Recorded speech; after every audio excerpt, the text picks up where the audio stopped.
கோடாரியானது வேர்ல வைக்கப்பட்டிருக்குன்னா யோவான் சொன்னாங்க. அப்படின்னா என்ன அர்த்தம்?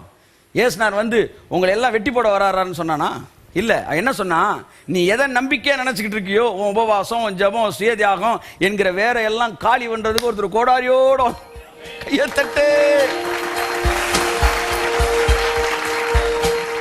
வேர்ல கோடாரி இருக்குன்னா என்ன அர்த்தம்? நீ எதை நம்பிக்கிட்டு இருக்கிறியோ அந்த நம்பிக்கையெல்லாம் காலி பண்ண ஒருத்தர் வந்துகிட்டு.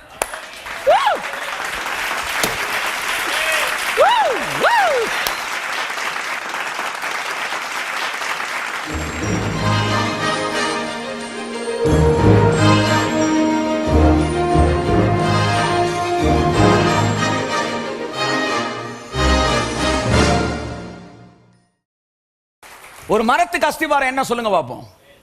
வேறு. வேறுதான் அஸ்திபாரம். அப்ப ஒரு மரத்தோட நம்பிக்கை என்னது? வேறு. பழைய ஏற்பாட்டில் இருக்கிறவங்க எல்லாருமே அவங்களுக்கு வேறு என்ன தெரியுமா? தன் சுய கிரியை.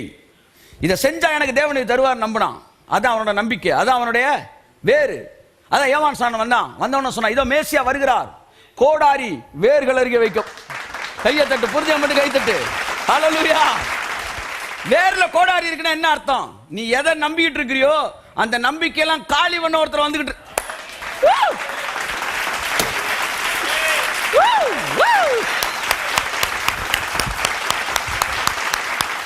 இதை செஞ்சா நல்லா இருப்பேன், அதை செஞ்சா நல்லா இருப்பேன், அப்படி ஜெபிச்சா நல்லா இருப்பேன், காத்திருப்பு ஜெபம், அமாவாசை ஜெபம், பௌர்ணமி ஜெபம், தோல் உரிக்கும் ஜெபம். தோலை உரிக்கிறேன் ஒன்னும் அம்பிட்டுன்னு தோலை உரிக்க வேண்டாம்.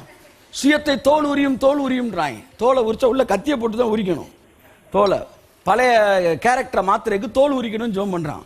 ஆனா பவுல் சொல்றாரு, சட்டை கலட்டுற மாதிரி பழைய மனுஷனை கலைந்து போட்டு. எங்களுக்கெல்லாம் பழைய கேரக்டரை கலைக்கிற கோட்டை கலட்டுற மாதிரி கலட்டுறது, உங்களுக்கு தோலை உரிக்கிறது. ஒரு குரூப் அங்க உட்காந்து ஜெபிச்சுக்கிட்டு இருக்கு. தோலை வரி உரிக்கத்தான் போறாருன்னு இரு. பவுல் அழகா சொல்றாரு, கலைந்து போட்டு. கலைக்கிறதுக்கு எவ்வளவு நேரம் ஆகும்? எவ்வளவு நேரம் ஆகும் இந்த சட்டையை கலட்டுறதுக்கு? 2 minutes. இதான் புதிய உடன்படிக்கை. அல்லேலூயா. ஆமென் ஆமென். 2 minutes தான், டக்குன்னு ஒர்க் அவுட் ஆயிரும். ஏன்னா உள்ள வந்து புதிய உடன்படிக்கை இருக்கு. அல்லேலூயா. என்ன உடன்படிக்கை? புதிய உடன்படிக்கை. புதிய உடன்படிக்கை. ஆமென் சொல்லுவோம். கோடாரியானது வேர்ல வைக்கப்பட்டிருக்குன்னா யோவான் சொன்னாங்க. அப்படின்னா என்ன அர்த்தம்? ஏசுனார் வந்து உங்களை எல்லாம் வெட்டி போட வரான்னு சொன்னானா? இல்ல. என்ன சொன்னா, நீ எதை நம்பிக்கையா நினைச்சுக்கிட்டு இருக்கியோ, உன் உபவாசம், உன் ஜபம், சுயதியாகம் என்கிற வேற எல்லாம் காலி பண்றதுக்கு ஒருத்தர் கோடாரியோட கையத்தட்டு. ஹல்லேலூயா. எப்பவுமே புதிய உடன்படிக்கை கோடாரியை எங்க வைக்கும்? இந்த பழைய உடன்படிக்கை பேசிட்டு இருப்பாங்க பாருங்க, நரம்பு தெரிக்கும். நேத்து ஒருத்தர் பேசிட்டு இருந்தார், மறுபடியும் சென்னைக்கு வெள்ளம் வருகிறது, ஆகவே நாம் எல்லோரும் சொல்லி ஒரு பெரிய மேட்டரை பேசிட்டு இருப்பாரு. 21 நாள் விடாமல் அப்படின்னு ஜெபிச்சு பேசிட்டு இருப்பாரு பாருங்க. இந்த புதிய உடன்படிக்கை நேரா கோடாரியை கொண்டு அங்க வச்சிரும். அதெல்லாம் ஒண்ணும் இல்லையா, எல்லாம் கர்த்தர் முடிச்சு.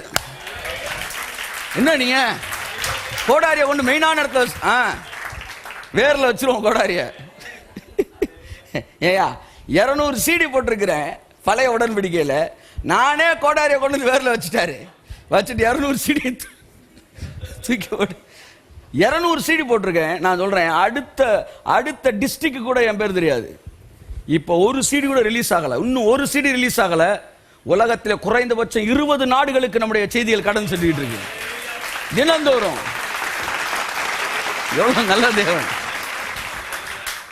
ஒவ்வொரு டிஸ்ட்ரிக்டா எங்கெல்லாம் மீட்டிங் போறோம் அங்கெல்லாம் வந்து நாம் மெசேஜ் கொடுத்துக்கணும். இவங்க போய் அங்க இருக்கிற எல்லா வந்து CD சென்டர்ஸ்லையும் கொடுத்துருவாங்க. எவ்வளவு முயற்சி எடுத்தோம். ஒன்னு எனக்குள்ள ஒரு பெரிய கேள்விக்குறி. செய்திகள் வலிமையானதாக தெரிகிறது, ஆனால் ஏன் வந்து அந்த வார்த்தையை வெளியே போக விடாம ஏதோ ஒன்று தடை செய்தே. வேற சொல்லிட்டு பரிசுத்த ஆவியானவர் எங்களை தடை செய்தார். அதனால நான் சப்ஜெக்டை மாத்தினது உங்களுக்கு மட்டும்தான் தெரியும். ஒருவேளை உலகமெங்கும் போயிருந்தா அம்பிட்டு பேர்ட்டு என்ன சாரி கேட்கணும். கர்த்தர் சொன்ன, வேணாம் மகனே, இந்த லெவல்லே முடிச்சுக்கோ, நீ பிக்கப் ஆன பிறகு வெளியே போய்க்க, கை அதான் நல்லது. இல்லையா? ரெண்டாவது, நிறைய பேர் பயப்படுறாங்க பழைய உடன்படிக்கையில புதிய சிச்சவர் ஆகும்போது. நீங்க எப்படி சார் வந்து எங்க சர்ச்சில் எப்படி திடீர்னு புதிய உடன்படிக்கை பேச? எனக்கு தெரிஞ்சிருச்சு புதிய உடன்படிக்கை தான் ஆசீர்வாதம் ஏசு சொன்னார். ஆனா எப்படி மாத்து, தைரியமா பேசு. இதற்கு முன்பாக பேசின காரியங்கள் வந்து முழுமையானது அல்ல. பழைய உடன்படிக்கை நிலையானது அல்ல. அது மகிமை இருக்கும், இல்லைன்னு சொல்லல, ஆனால் நிலையான மகிமை அல்ல. புதிய உடன்படிக்கை நிலையான மகிமை.